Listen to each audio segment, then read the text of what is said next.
अब ये foreign funding का जो फैसला है इस पे हम दोबारा बात करें, क्योंकि दोबारा मौजूद जड़ा जो है ना वो थोड़ा सा गर्म हुआ है कि वो आरफ नकवी की जो फंडिंग है उसका तस्करा चल रहा है। तो फॉरेन फंडिंग का फैसला इस हवाले से आपके पास कुछ खबर है, वो ज़रा खबर तो हमारे साथ शेयर करें। फॉरेन फंडिंग का जो फैसला है ना वो लेट होने की बहुत सारी इस पे टेबल स्टोरियां चल रही हैं कि कोई कह रहा है वो प्रेशर है, कोई कह रहा है कि वो उन्होंने संभाल के रखा हुआ है, कोई कुछ कह रहा है। लेकिन हमारी एक खबर है वो ये है कि फॉरेन फंडिंग का फैसला बहुत ज़्यादा बारीक बीनी से लिखा जा रहा है। इसमें इमरान खान साहब को माफ़ी नहीं मिलनी। फॉरेन फंडिंग केस में इमरान खान की सियासत को हमेशा के लिए ख़त्म करना है। इमरान खान साहब जिस दिन फॉरेन फंडिंग का फैसला आएगा, एक्चुअली इमरान खान साहब उसी दिन दुनिया से प्यारे हो जाएंगे। सियासी लिहाज से कोई ऐसा लूज चीज़ नहीं रखी जाएगी। जैसे कहा जा रहा है कि जी वो तो अगले 4-5-7 घंटे में उनके अपने बैठे हुए वहां से उड़ा के रख देंगे। नहीं, इतनी बारीक बीनी से लिखा जा रहा है, उसके लिए हो सकता है महीना और लग जाए, सवा और लग जाए, 1.5 और लग जाए। इमरान खान साहब का ऐसा मक्कू ठप्पा जाएगा कि कानून की जितनी भी किताबें खोल के सामने रख लेंगे ना, तशरीह नहीं करने देंगे वो कि ये तशरीह कर ली तो ऐसे नहीं, तो ऐसे है कि ऐसे नहीं नहीं नहीं, कुछ भी नहीं होगा। इतना सख्त फैसला आएगा, इतने बड़े सबूत हैं इमरान खान के पास, इतने कानून, इतनी चीज़ें भरी पड़ी हैं, किताबें, जो फंडिंग के जो यहूदियों के पैसे हैं, जो ये नकवी साहब वाला केस, रेहाम खान की किताब, इसके अलावा बैंकों के अकाउंट मुलाजमों के नाम पर, तो वहाँ पे कोई झोल है ही नहीं। लेकिन उसको इतना बेहतरीन फैसला लिखा जा रहा है। ये मेरी एक अपनी जो इतला है उसके मुताबिक इमरान खान साहब के लिए उसमें कुछ भी नहीं छोड़ा जा रहा। ये दुनिया की किसी भी अदालत में चले जाएंगे। और फिर एक बात और ध्यान में रखें, ये इस वक्त जिस अखबार में ये खबर छपी है ना, ये गोरों की बाइबल ही है। इसको वैसे ही मानते हैं जैसे बाइबल की मानते हैं। तो वहां पे ये खबर छपना और इमरान खान के जो बाहर बैठे हुए पढ़े लिखे चंद हमदर्द हैं, वो अब जरूर सोचेंगे कि क्या इमरान खान वाकई ही करप्ट है। ये सारी चीजें मिक्स हो रही हैं। इमरान खान का रास्ता हमेशा के लिए बंद किया जा रहा है। फैसले का इंतजार है, थोड़ा सा देर है, लेकिन वो देर आए दुरुस्त आए वाला फैसला होगा।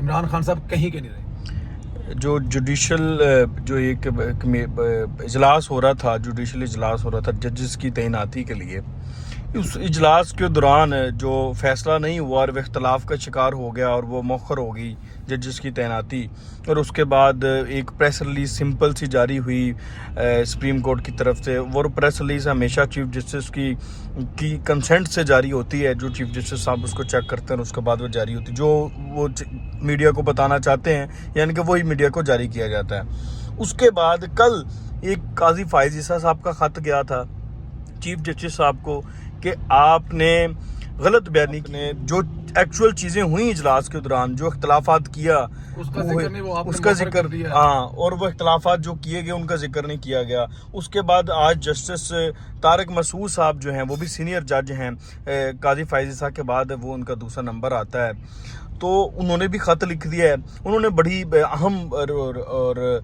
बड़े इंकशाफात किए हैं। उन्होंने ये कहा है जी कि आपने जब काजी फायज ईसा साहब इख्तलाफ कर रहे थे आपसे, तो आप बहुत ही गैर जमहूरी अंदाज में और बिल्कुल डेकोरम का ख्याल किए बगैर आप उठ के चले गए थे, आप इजलास छोड़ के चले गए थे, तो आपने उसका क्यों नहीं जिक्र किया।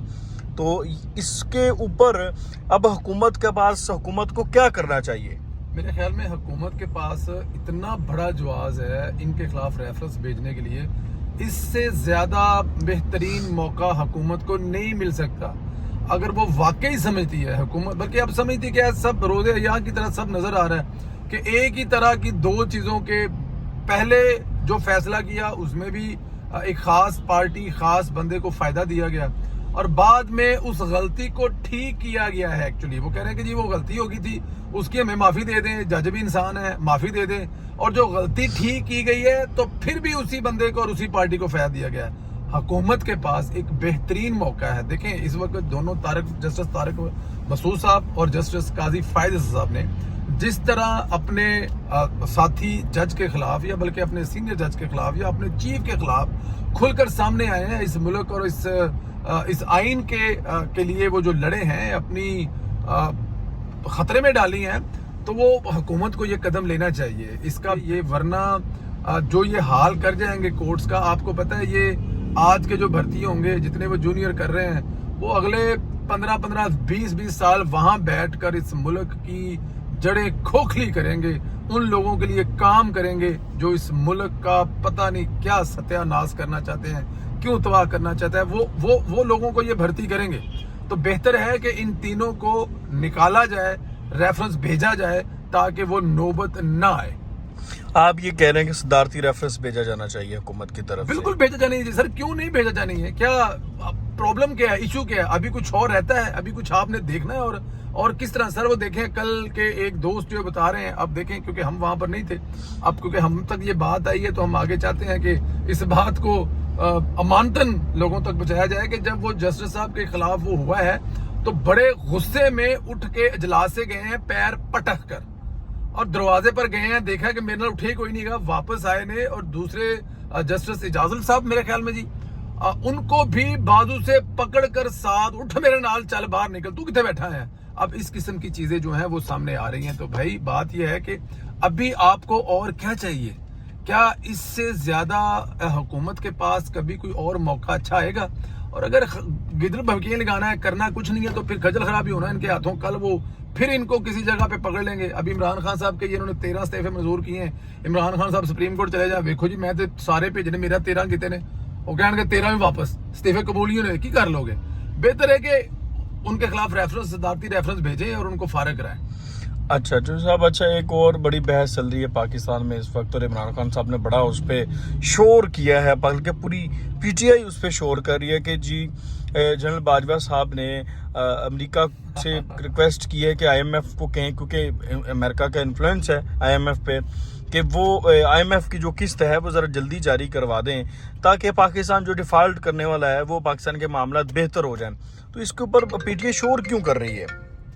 सर शोर इसलिए कर रही है कि जो काम इमरान खान साहब के लिए बाजवा साहब किया करते थे, चीफ साहब किया करते थे, वो काम अब दूसरे किसी और के लिए ना करें। वो जो लाड इनको लड़ाते थे, वो सिर्फ इनको लाड लड़ाएं। देखें जी, इमरान खान साहब उस वक्त वो किया करते थे, कहा करते थे इमरान खान साहब और उनके जो हवारी और यूट्यूबर कहते थे कि वो इमरान खान साहब के लिए ये काम नहीं कर रहे कि सऊदीया जा रहे हैं, चाइना जा रहे हैं, इंडोनेशिया जा रहे हैं, मलेशिया जा रहे हैं, राय हमवार कर रहे हैं, वहां पे बात करके वो स्टेट के लिए कर रहे हैं। तो जनाब अभी भी बाजवा साहब उसी पोस्ट पर हैं, वहीं पर काम कर रहे हैं, वही उनकी जिम्मेदारियां हैं। तो ये साथ उन्होंने जिम्मेदारी ली थी। देखे मुल्क के जो इस वक्त हालात है ना, अब गलती खाली इमरान खान की कहना भी बड़ी ज्यादती होगी। गंद तो इमरान खान का डाला हुआ है, लेकिन जाहिर है जिसमें जिन जिन का उनमें हिस्सा है वो कोशिश कर रहे हैं कि उस गंद को साफ करने की कोशिश कर रहे हैं। तो इस वक्त जो पाकिस्तान के हालात बने हुए हैं, आपके पास पीछे कुछ रह क्या गया है? 1.5 महीना हो गया, वह आपकी सारी इंप्रूवमेंट हुई है, हर चीज क्लियर हुई है, लेकिन आप तो अभी तक जो किस्त नहीं मिल रही, तो वो उसको लेने गए हैं। तो इसमें इमरान खान साहब को इतने चमूने लड़ने वाली बात नहीं है, ये इमरान खान साहब को इतनी मर्चे लगने वाली बात नहीं है। स्टेट के लिए वो पहले जाते थे, बकौल इमरान खान साहब, ये मैं नहीं कह रहा, इमरान खान साहब कहते थे कि वो स्टेट के लिए असेंबली के फ्लोर पर खड़े होकर बाजवा साहब के लिए इमरान खान साहब क्या करते थे जब वो किसी दूसरे मुल्क में जाते थे और वहां जाके मुज़ाकरात करते थे। तो आज उनको क्या तकलीफ हुई है? आज उनके पेट में मरोड़ उठ रहे हैं कि आज उनको इतनी दर्द और शिद्दत और तकलीफ किधर से आ गई? इमरान खान साहब बर्दाश्त करें, जो हो रहा है वो स्टेट के लिए हो रहा है। शहबाज शरीफ साहब के कोई जाती काम कारोबार या मौलाना फजल मान साहब के कोई जाती वहां पे कोई बैंक बैलेंस को सीधा करने नहीं गए, स्टेट के लिए कॉल की उन्होंने।